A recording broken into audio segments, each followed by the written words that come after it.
Sir एक जरा quick सा रीकैप हमें दे दीजिए 2025 की हमारी अचीवमेंट्स का दिफाई फ्रंट के ऊपर, और 2026 के अंदर हमारे चैलेंजेस क्या क्या हैं। रीजन के हमारे बॉर्डर्स तो वही हैं, हमसाए तो वही हैं जो 2025 में हमने देखा कि क्या क्या हुआ। सर जरा क्विक सा एक रीकैप प्लीज दे दीजिएगा। जी बिल्कुल जी। अप्रैल के महीने तक जाहिर है पाकिस्तान की जो पोजीशन थी खासतौर पर एक्सटर्नल, वो तो हिंदुस्तान या दूसरी बहुत सारी ताकतें ये समझती थी कि हम बहुत कम रेलिवेंट हैं या ऑलमोस्ट लेस रेलिवेंट हैं। लेकिन हिंदुस्तान ने जो मार्का हमारे खिलाफ थोपा अप्रैल के बाद जो पहलगाम में हुआ, जिसका हमने कहा कि इंक्वायरी करवा दें, इन्वेस्टिगेशन करवा दें, सबूत दे दें, कुछ भी नहीं हुआ। फिर उन्होंने उसको बहाना करके जाहिर है जो हमला किया, और 6 और 7 की दरमियानी रात सब को याद होगा कि जो 85 जहाज तकरीबन हवा में 12:30 बजे के करीब हवा में भेजे गए। जी। और जाहिर है इधर से पाक फिजाइया भी अलर्ट थी और उन्होंने 5 मिनट के अंदर 42 जहाज हवा में लॉन्च किए रात को 12:30। हम्म। पहले तो ये इन जहाजों का ये मिशन यही था कि डिफेंड करना है, यानी ऐसी किसी साजिश को या ऑफेंसिव प्लान को कामयाब नहीं होने देना जो पाकिस्तान के अंदर आकर किया जाए। हम्म। फिजाओं की जाहिर है निगरानी करनी है, लेकिन जब पाक फिजाइया ने ये देखा कि ये हिंदुस्तान के जहाजों ने बियॉन्ड विजुअल रेंज जाहिर है वेपन्स कैरी करने के बावजूद जो एयर टू सरफेस लॉन्च किए वो अपने बॉर्डर के अंदर रहते हुए मारे। जी। तो उसी वक्त बात बताइए कि सरबराह अच्छी बात से जहीर अहमद बाबर सिद्धू ने डिफेंसिव मिशन को ऑफेंस में कन्वर्ट किया, जो अनप्रेसिडेंटेड है। आमतौर पर ये नहीं हमें पढ़ाया या पढ़ा जाता कि एक डिफेंसिव मिशन हो बाय डिजाइन उसको ऑफेंस में कन्वर्ट कर दिया, तो वो ओके। किया। रेस्ट इज हिस्ट्री जिसको कहते हैं ना, कि फिर तो प्रेसिडेंट ट्रम्प ने हमें बता दिया कि हमने क्या किया, हमें तो पता ही है ना। एक बात। सर इसमें और एक ये फैक्टर यूनिक है था जिस पे कि मैं फिर थोड़ी सी आपसे रहनुमाई चाहूंगा। सर कहते हैं कि जो पाकिस्तान ने मिसाइल्स यूज किए थे मई के अंदर, उसकी रेंज का कोई मिसअंडरस्टैंडिंग थी हिंदुस्तान की, और उसी का बेनिफिट पाकिस्तान ने लिया था। जरा उसको प्लीज थोड़ा सा एलाबोरेट कर दीजिएगा। जी, दो वर्जन कही जाती है। एक कहा जाता है कि जो एक्सपोर्ट वर्जन है PL-15 की, वो कहा जाता था या हिंदुस्तान कहता था कि वो 150 किलोमीटर की रेंज है। हम्म। लेकिन हमारे पास जो थे वो 200 किलोमीटर प्लस की रेंज आना होता। एक तो ये था, लेकिन उसको सिर्फ क्रेडिट नहीं जाता। ये जी। मैं साफ नहीं करूंगा कि मैं इससे एग्री करूं कि बुनियादी तौर पर ये वही था सिर्फ फैक्ट। पाक जी। फिजाइया ने बहुत इनोवेशन लगाई। जी। और ये भी मैं बताता चलूं कि जो 1 घंटे की बड़ी कॉम्बैट हुई थी, हम्म। बहुत इंटेंस कॉम्बैट हुई थी, उसके पहले घंटे तक कोई रिजल्ट नहीं मिला था किसी। जी। उसके बाद पाक फजाइया को क्रेडिट जाता है कि इन्होंने इनोवेशन किया, इन्होंने ऐसे unconventional out of the box किए जिसको जाहिर है मीडिया पर शेयर नहीं किया जा सकता ठीक सेंसिटिविटी है। की वजह से। ठीक है। तो फिर उसके बाद ये सारा कुछ बदला, पहली तो ये बात। हम्म। और फिर उसके बाद हमने देखा कि पाक फजाइया ने जो 10 तारीख को किया, वो भी मैं कई दफा रिपीट कर चुका हूँ, क्योंकि आप कह रहे हैं कि उसको समराइज करना है। जी तो हमने प्लीज। जो 5 घंटे फजर के टाइम से लेकर 10, साढ़े 10, 11 बजे तक के 5 घंटों में जो पाक फजाइया ने जाने गिराई थी हिंदुस्तान पर, हम्म। वो आधे से करीबन आधे से ज्यादा ड्रोन किलर ड्रोन थे, अनमैन्ड थे। ये वेपन तो ऐसे हम्म। थे जिसका हिंदुस्तान की बहुत बड़ा सरप्राइज था। ये डायमेंशन हिंदुस्तान ने केटर नहीं किया था अपनी प्लानिंग। एक फेयर बात। इनफ। Fair enough. जो 50% था वो जहाजों से गिराया गया था। हम्म। जो सबसे ज्यादा हमने जो अचीव किया वो एक और डायमेंशन।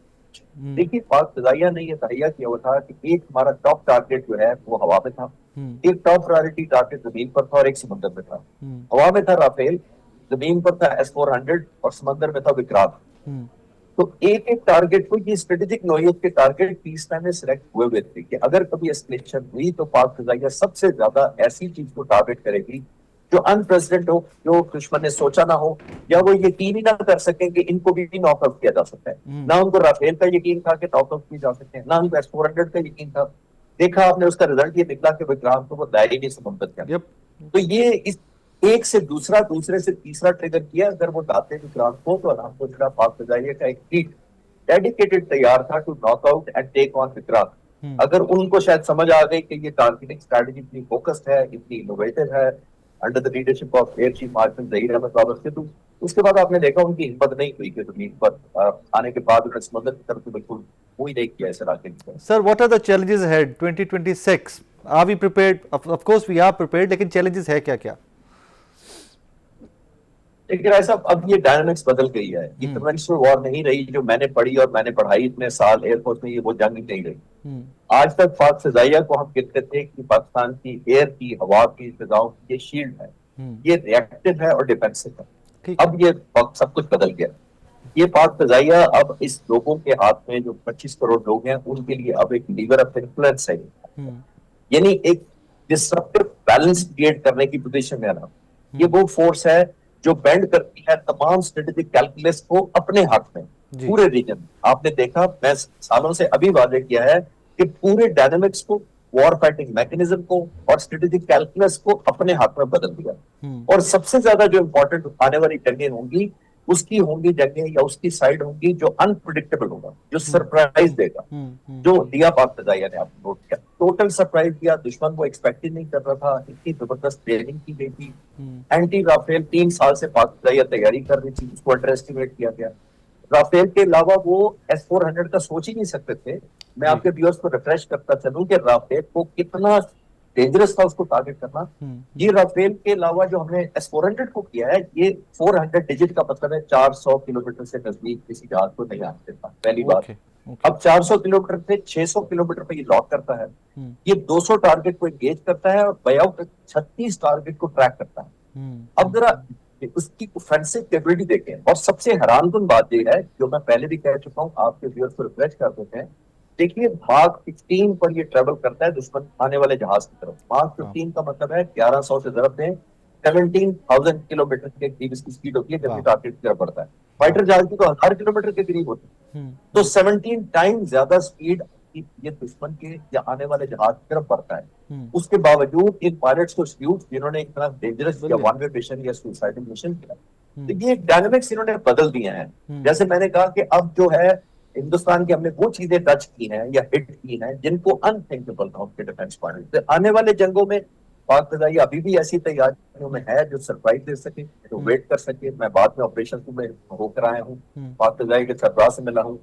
वो अब नए तरीकों पर जा रहे हैं। मैं जब उनसे पिछली जंग डिस्कस कर रहा था तो यही साइबर कमांड के जो हेड थे वो मुझे कह रहे थे, सर आप और मीडिया तो डिस्कस कर रहे हैं पिछली जंग को, हम तो नए टैक्टिक्स की तैयारी, अब तो नई इनोवेशन कर रहे हैं कि हमने क्या करना है। और अल्हम्दुलिल्लाह एक आखिरी बात राय साहब मैं बताता चलूं, जी प्लीज सर। तमाम का तमाम हम 10 तारीख को जो टनल फेंकी थी वो मेड इन पाकिस्तान ड्रोन और किलर ऑपरेशन सारे जी। ये सबसे बड़ा प्राइड होना चाहिए इस कौम को कि आने वाले वक्तों में हम सैंक्शंस के, हम थ्रेट के, हम वार्निंग के और दबाव के उस स्टेज से निकल चुके हैं कि हमारे को स्पेयर पार्ट्स बंद कर देगा, हमारा सॉफ्टवेयर नहीं देगा, टेक्नोलॉजी स्पेयर पार्ट रोक लेगा, उससे निकल चुके हैं। आने वाली जगह इंशाल्लाह। प्लीज प्लीज प्लीज आप कंप्लीट कर लें। जी, मैंने कहा आने वाली जंगों में जो इनोवेट करेगा जी, जो दूसरों पर, दूसरे मुल्कों पर सप्लाई चेन पर लेस डिपेंडेंट होगा और जो इंतहाई या आउट ऑफ द बॉक्स कोई सोल्यूशन निकालेगा, पता उसकी तरफ जाएगी। और अल्हम्दुलिल्लाह पाकिस्तान ने किया और ने बहुत जबरदस्त तरीके से। सर लास्टली ये फरमाइएगा कि भी द हिंदू की एक मजमून आपने भी पढ़ा होगा, पाकिस्तान के अंदर बड़ा वाइडली शेयर हुआ है। हिंदुस्तानी गवर्नमेंट का जिस तरह कली उन्होंने खोली है डिफेंस फ्रंट के ऊपर, डिप्लोमेटिक फ्रंट के ऊपर, कैसे मोदी सरकार को मुँह की खानी पड़ी इस पूरे साल के अंदर। तो सर उस सारे तनाजुर में लगता ये है कि हिंदुस्तान एट सम पॉइंट कोई इस तरह की ओछी हरकत फिर से एट सम पॉइंट कर भी सकता है। व्हाट डू यू थिंक, आपके क्या रीडिंग है? मैं तो 6 महीने से एक ही बात कर रहा हूँ, आज भी रिपीट कर देता हूँ। साल के एंड में मैं ये कहता हूँ कि देखिए, जब एक मुल्क में जंग लॉन्च करनी होती है जिसके पास ऑफेंस का ऑप्शन होता है, ये इनिशिएटिव उसके पास होता है, जो कि इस सूरत में हिंदुस्तान के पास है। तो हिंदुस्तान के 140 करोड़ लोग नहीं पूछेंगे हमारी वॉर ट्रॉफी कहाँ है। पिछली जंग में उन्होंने नहीं पूछा, पिछली दफा तो आपने बहाने कर दिए कि चीन ने हराया, पाकिस्तान ने हराया, बॉल प्ले हो गया, अंपायर हमारे साथ नहीं थे, पता नहीं क्या कुछ कह दिया। लेकिन जब आप 11 खिलाड़ियों की एक क्रिकेट टीम वर्ल्ड कप के लिए भेजेगा हिंदुस्तान जी, तो 140 करोड़ वापसी पे पूछते हैं कि क्रिकेट की टीम की परफॉर्मेंस कहाँ गई, कैसी रही, हमारा ट्रॉफी किधर है बॉल। तो जब आप 85 जहाज रात को 12:30 बजे भेजेंगे बियॉन्ड विजुअल रेंज मिसाइल और टनेज के साथ, तो लोग आपसे नहीं पूछेंगे कि हमारी वर्ल्ड ट्रॉफी कहाँ है। अगर हिंदुस्तान समझता है कि वर्ल्ड ट्रॉफी के लिए तैयार है, जो कि मेरा नहीं ख्याल के तैयार है, तो मेरा तो इसलिए मशवरा होगा कि जब तक आपको वर्ल्ड ट्रॉफी एश्योर ना हो तो दोबारा इनिशिएटिव नहीं लेना।